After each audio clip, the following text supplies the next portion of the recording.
2019 మేనిఫెస్టోలో ప్రత్యేక హోదా గురించి మీరు కొట్లాడతామనుంది. ప్రత్యేక హోదా ఎమ్మెల్యే ఎంపీలను ఇస్తే మేము రాజీనామాలు చేసైనా సరే, మేము కొట్లాడైనా సరే, బీజేపీ మెడలు వంచైనా సరే ప్రత్యేక హోదా తీసుకొస్తామని చెప్పిన మీరు ఇప్పుడు మళ్ళీ ఇంకొక మేనిఫెస్టో రిలీజ్ చేస్తున్నారు. మరి పోయిన మేనిఫెస్టో కథ ఏమిటి? పోయిన మేనిఫెస్టో మీరు నిలబెట్టుకునే సత్తా మీకు లేకపోతే మరి ఇప్పుడు కొత్త మేనిఫెస్టో నిలబెట్టుకుంటారు అన్న నమ్మకము మీరు ప్రజలకు ఇక్కడ ఇస్తున్నారు. మీరు పోయిన మేనిఫెస్టో నిలబెట్టుకోకపోతే మీ క్రెడిబిలిటీ ఏమిటి? కొత్త మేనిఫెస్టోకి ఉన్న విలువ ఏమిటి? పోలవరం ప్రాజెక్టు ఏమైంది? పోలవరం ప్రాజెక్టు కోసం ఒక్కటంటే ఒక్క నిజమైన ఉద్యమం ప్రత్యేక హోదా అయినా పోలవరం అయినా మీరు చేసింది లేదు. పోనీ అమరావతి అయినా, పోనీ క్యాపిటల్ సిటీస్ అయినా మూడన్నారు. మూడిట్లో ఒక్కటైనా కట్టారా?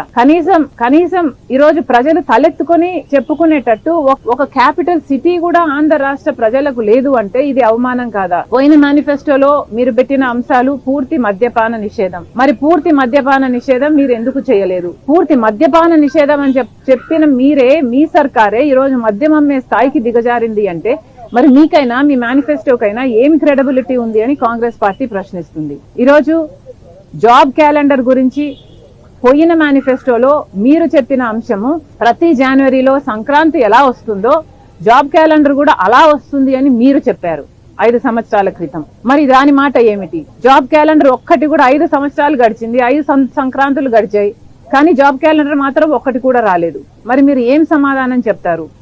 2,30,30,000 ఉద్యోగాలు ప్రభుత్వ శాఖల్లో ఖాళీగా ఉన్నాయని మీరే చెప్పారు 5 సంవత్సరాల క్రితం. ఆ ప్రభుత్వ శాఖల్లో ఉన్న ఉద్యోగాలను మీరు ఇప్పటికీ భర్తీ చేయలేదు. ఆ ప్రభుత్వ శాఖల్లో ఈ రోజు వరకు కూడా అవే ఉద్యోగాలు 2,25,000 ఉద్యోగాలు ఇంకా ఖాళీగానే ఉన్నాయి. మరి దాని కథ ఏమిటి? మరి బిడ్డలకు ఉద్యోగాలు ఎందుకు ఇవ్వటం లేదు? మీ కార్యకర్తలకు మాత్రం వాలంటరీ ఉద్యోగాలు ఇచ్చి అవి ప్రభుత్వ ఉద్యోగాలుగా చూపించి మభ్యపెట్టే ప్రయత్నం చేస్తున్నారు అంటే ఇంతకంటే దిగజారుడు రాజకీయం ఇంకొకటి ఉందా? మీ మేనిఫెస్టోలో పోయినసారి మీరే విలువ ఇవ్వకపోతే మీరు పెట్టిన అంశాలకు మీ కొత్త మేనిఫెస్టోకి ఏ విలువ ఉంటుంది, మీరు ఏ క్రెడిబిలిటీ ఉంటుంది అని కాంగ్రెస్ పార్టీ ప్రశ్నిస్తుంది. రాజశేఖర రెడ్డి గారు తలపెట్టిన జలయజ్ఞం ప్రాజెక్టులు, ఆంధ్ర రాష్ట్రంలో 54 ప్రాజెక్టును రాజశేఖర రెడ్డి గారు తలపెట్టారు. దాంట్లో 12 ప్రాజెక్టులను రాజశేఖర రెడ్డి గారే పూర్తి చేశారు. మిగిలినవి 42 ప్రాజెక్టులు అని మీరే 5 సంవత్సరాల క్రితము నవరత్నాలలో భాగంగా అన్ని ప్రాజెక్టులను పూర్తి చేస్తాము, 1,40,000 కోట్ల రూపాయలు అంచనాతో రాజశేఖర రెడ్డి గారి జలయజ్ఞాన్ని పూర్తి చేస్తామని మీ మేనిఫెస్టోలో మీరు పెట్టారు 5 సంవత్సరాల క్రితం.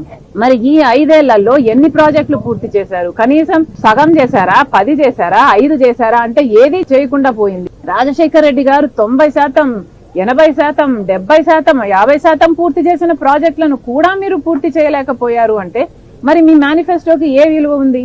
పోయిన మేనిఫెస్టోలో మీరు చెప్పిన మాట మీరే నిలబెట్టుకోకపోతే ఈ మేనిఫెస్టోలో మిమ్మల్ని ఎందుకు ప్రజలు నమ్మాలి అని కాంగ్రెస్ పార్టీ ప్రశ్నిస్తుంది.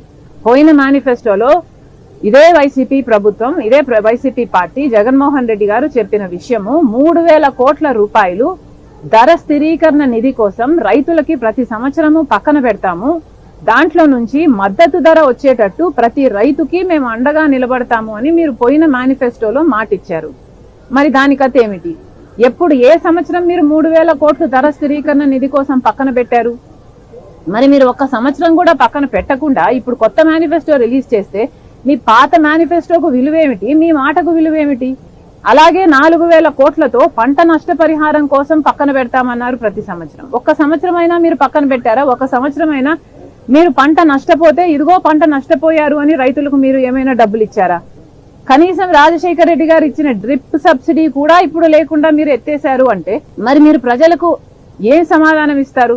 ఇలా 1 కాదు 2 కాదు, మీ పోయిన మేనిఫెస్టోలోనే ఏ సమాధానము ఇవ్వలేక పరిస్థితి మీకుంది. మీరే మాట నిలబెట్టుకోలేని పరిస్థితి మీకుంది. మరి అలాంటప్పుడు మీ కొత్త మేనిఫెస్టోకి ఏ విలువ ఉంటుంది? ఈ మేనిఫెస్టో ఎందుకంటే చెత్తబుట్టలో పడేయండి.